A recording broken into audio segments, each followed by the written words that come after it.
And today I'm going to talk about some of the refinements in thinking that I've thought about in the last few years doing fat transfer. So this is going to be more sort of thinking than technique, although there's a little bit of technique. I think you've had a pretty good foundation of technique so far. We're going to focus on, the only thing that's sort of not new, as I talked about this last year, is looking at the evolution of shape. And I agree with that blink philosophy, is just looking at the whole idea of how facial shape changes over time and how we respond to people and how we acknowledge or recognize aging. We're going to talk about fat over the long run and see what happens with fat over time. And then we're going to talk about a couple specific areas that I've been focused on thinking about that I want to address with you, which is the buccal area and the chin. And then just really thinking about some long-term safety issues, listening to a lot of speakers in the last few years as well. And so we have to ask ourselves, what defines youth? And we oftentimes look toward an answer which involves the classic wrinkles, gravity folds. You've heard that for the last couple of days. And you heard Mark suggest that there's something more fundamental. And that's something that we see even at 10 feet away, and that's shape. And what is the shape that we recognize as we start seeing people evolve over time? When we see a child, it's a full circle. And as we continue, there's still a lot of baby fat in the teenage years, and so there's still a circular quality, even if they are very thin. As we continue into the early 20s, it's also very circular. And as we start moving forward from that into the mid-20s, into the late 20s, we start to see that heart-shaped face, that triangle start to appear through the circle. And so nothing's really an abrupt transition. As we get into the late 20s, we start seeing the triangle show up more dominantly with a little bit of baby fat still residual there. And most women tend to like a little bit of a leaner look, more of a triangular look, and that is something that occurs usually in the early 30s.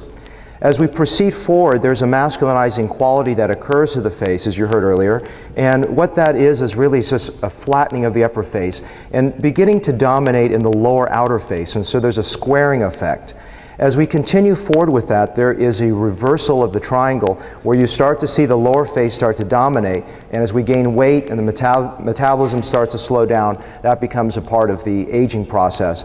And then really what happens as we really mature forward beyond that is significant periorbital hollow with dominance of the lower face. So the question you have to ask yourself, if this is the issue, if we're already losing volume around the eyes and there's deflation, what are we doing to expose that periorbital hollow with further traditional reductive types of surgery? We need to put that volume back in. So the idea is to really flip the triangle back to a heart-shaped face. So let's talk about evolution of volume, long-term safety. We always talk about fat grafting not lasting. What does fat grafting do over time? Why are there so many people doing touch-ups? And we want to talk about looking at this whole long-term evolution. Something that I've seen clinically that actually Mark and Rob have done an amazing study looking actually computer modeling, and I think it's brilliant, is just looking at the fact that there is this evolution now confirmed using unequivocal computers. And what I want to talk about is what should you expect with fat grafting over the long run? Is it just going to be a steady growth? Is it going to be a steady decline? It's actually a combination of both. And I do a lot of hair restoration in my practice, and so I use that as a model of thinking. And I want to talk about using that for a way for you to really visualize how I see this dip in growth of fat grafting over time. You also, because of this, because there's growth actually over time, not a dissolution of your results, you really want to be careful with early touch-ups and overfilling. So be careful, and I'm going to show you that evolution. I think it's going to be much clearer when I show you these photos. Let's talk about the hair transplant model. This is from Walter Unger's 4th edition textbook on hair transplantation. And during the early phases of your result, the fat is getting nourishment from the surrounding tissues through a process called primary and secondary inoculation, almost the way that tree branches unify when they're placed close together. And it is not until about 6 months that normal vascularization under histologic examination occurs. And I think at that point, at 6 months, when you get the plug-in, when you actually get the plug-in of the blood supply, your fat actually starts to grow in shape. So you really want to look at this as a moving target. So you don't want to go in there and do an early fill. I think it's really interesting to look at this model of 2 types of free grafts to understand this. So what is this? What's happening here? The line that you see is the preoperative volume that goes across. right afterwards, you get edema. You get a nice look to the face after the initial scariness comes down in about 1 or 2 weeks. In about 4 to 6 weeks, the patient's still quite happy. Also, some of the wrinkles have been effaced through the swelling. But over time, sometimes, in about 20 or 30% of your patients, at 3 months, you actually get a dramatic dip where the result actually looks quite disappointing, to the point where it actually could be almost to preoperative values. And that was borne out through Mark and Rob's study using a computer modeling. And then the result actually starts to improve somewhere at the 6-month juncture up to about 18 months or 2 years. And so I want to show that to you using sort of photographs of patients. I photograph my patients every time they come through.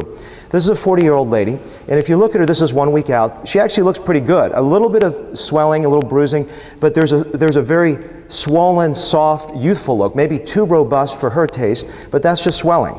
As we continue with this, I didn't see her, except for these intervals. I'll show you a little bit more shorter intervals in a moment. But at 3 months, this is pretty unimpressive. It's a point where it's only slightly better than the preoperative view, very, very moderately there. And then I saw her back a little over a year out, and the volumes have just come back. And I really believe that when I see her back at 2 years, she's going to look better than this. And the key with this is I think some people that have talked about problems happening about 2, 3, or 4 years post are the individuals constantly trying to touch it up on the early end. So I would advise you to be very careful with the early touch-up and look toward the evolution of long-term changes. Here's a lady that at a month looks pretty good. Some of that honeymoon swelling is still there. There's a nice shape to the face. And then if you look at her at 3 months, she actually is one of those 70 or 80% that I don't think really dramatically dipped. Still looks quite good. You know, it's not a perfect result, but nothing is perfect. And interestingly enough, she was actually on Accutane before, about 6 months prior, but because this procedure doesn't require any cutting per se, you can safely do this in someone that was recently on Accutane. Now, as you proceed forward with this is 9 months out, and you know, maybe now it doesn't even look as good as 3 months, but there's a blending that occurs at a year now that just looks a little bit softer, a little bit more blended. There's more light reflexes over the whole face, more continuity. We're going to talk about that more. And then about 2 years out, and this is with no makeup, really just an incredible balancing. The skin looks better, and we're going to address some of those issues toward the end of this talk. So there's this evolution of change that's very interesting. These are all one session of fat. I rarely do a touch-up. This is a 1 week result for a gentleman, very, very swollen looking, some bruising. And at a month, I think the result looks pretty good. There's a little bit of hollowness here or there, but as you heard from Mark, you want to keep those volumes relatively suppressed in a gentleman. But as we continue at about 3 months, he has a dip to the point where it's only modestly improved compared to the preoperative photograph.